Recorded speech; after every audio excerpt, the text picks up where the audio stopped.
वो गुस्से में आंधी के पास पहुंच जाता है। ए आंधी, तूने मुझे धोखा दिया। लेकिन मैंने तो तुम्हें कोई धोखा नहीं दिया। ये रखो अपना जादुई टिफिन, ये तो अब बिल्कुल भी काम नहीं कर रहा है। लेकिन ये तो वो टिफिन है ही नहीं जो मैंने तुम्हें दिया था। अच्छा, तो क्या अब मैं तुमसे झूठ बोल रहा हूँ? तभी उस आंधी ने अपने जादू से एक बड़ा टिफिन निकालकर उसको दे दिया। ये बड़ा जादुई टिफिन है, तुम इसमें जितना चाहो उतना आटा मांग सकते हो, लेकिन इसको इस्तेमाल करते वक्त तुम्हें ये मंत्र पढ़ना है। ऐ मेरे बड़े जादुई टिफिन, कर दे मेरी मुराद पूरी, जो मैं मांगू मिल जाए मुझको, रहे न कोई ख्वाहिश अधूरी, जल्दी से इस बड़े टिफिन को भर दे तू आटे से। तभी वो बड़ा सा टिफिन आटे से भर जाता है।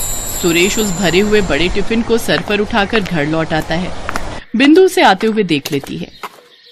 हैं? इतना बड़ा टिफिन? लगता है ये भी पूरा आटे से भरा हुआ है। अब तो मुझे इसे भी चुराना ही होगा। घर आकर सुरेश उमा को फिर से सारी बात बताता है।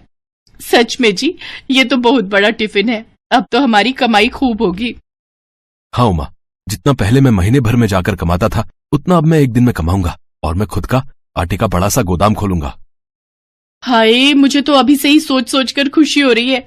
तनी एक बार हमको भी तो जादू दिखाओ ना। सुरेश ने उस बड़े टिफिन के आटे को कनस्तर में डाला और मंत्र पढ़ने लगा।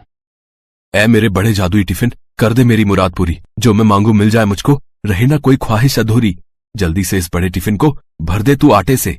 तभी वो बड़ा टिफिन आटे से पूरा भर जाता है और एक बार फिर बिंदु खिड़की से झांककर ये सब देख लेती है। हाय रे, मर जावा, इतना सारा आटा जी। चलो इसे अभी लाला को बेच आते हैं और इससे जो पैसे मिलेंगे उससे हम चावल और मुर्गी खरीद कर लाते हैं। मेरा बड़ा मन कर रहा है रसेदार मुर्गी और भात खाने का।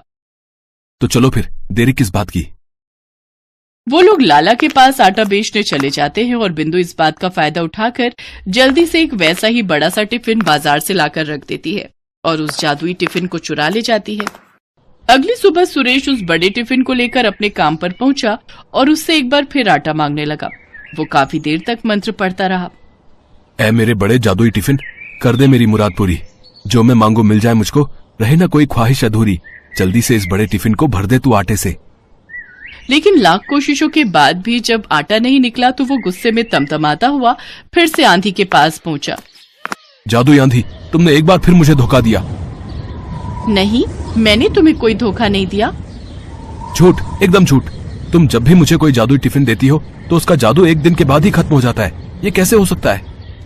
आंधी ने जब उस बड़े टिफिन को देखा तो वो समझ गई कि ये वो जादुई टिफिन नहीं है। इस बार मैं तुम्हें एक ऐसी चीज दूंगी जिससे तुम्हें समझ आ जाएगा कि मैंने तुम्हें धोखा नहीं दिया। आंधी अपने जादू से एक डंडा निकालकर सुरेश को देती है। लेकिन इस डंडे का भला मैं क्या करूंगा? इसको तुम ले जाकर अपने घर पर रख देना और जब तुम्हें वो चोर मिल जाए तो उससे कहना, ऐ मेरे जादुई डंडे, दिखा दे तू अपना कमाल, जो भी आए तुझे चुराने उसका तू कर दे धमाल। सुरेश एक बार फिर उस जादुई डंडे को लेकर घर आया और एक बार फिर बिंदु ने उसे देख लिया। जरूर इस डंडे में भी कोई जादू छिपा होगा, अब किसी तरह इसे भी चुरा लेती हूँ।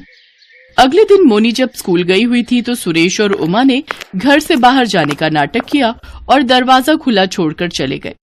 इस बाट में बैठी बिंदु जल्दी से उनके घर के अंदर जाती है और उस डंडे को चुराने की कोशिश करती है। लगता है सभी बाहर गए हैं। जैसे ही बिंदु ने उस डंडे को हाथ लगाया तभी सुरेश और उमा वहां आ गए और सुरेश ने मंत्र पढ़ना शुरू किया।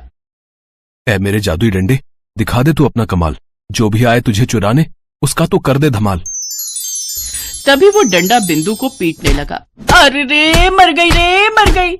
हाय दैया, कोई मुझे बचा लो। हा, आई बड़ी सहेली होकर अपनी सहेली के घर चोरी करती है। हाँ, जल्दी से हमें हमारे जादुई टिफिन लौटा दो, नहीं तो इस डंडे की पिटाई से आज तुम यहीं मर जाओगी। हाँ, अभी लाती हूँ। जब तक बिंदु ने सुरेश को उसकी अमानत नहीं लौटाई तब तक उस डंडे ने उसकी पिटाई जारी रखी। बिंदु दौड़कर अपने घर गई और वो दोनों जादुई टिफिन लाकर सुरेश को दे दिए। अब रुक जाओ जादुई डंडे, अब आज के बाद हमारी कोई चीज चुराई ना तो याद रखना। हाय, इतनी मार खाने के बाद तो मैं तुम्हारी क्या, किसी की भी कोई चीज नहीं चुरा।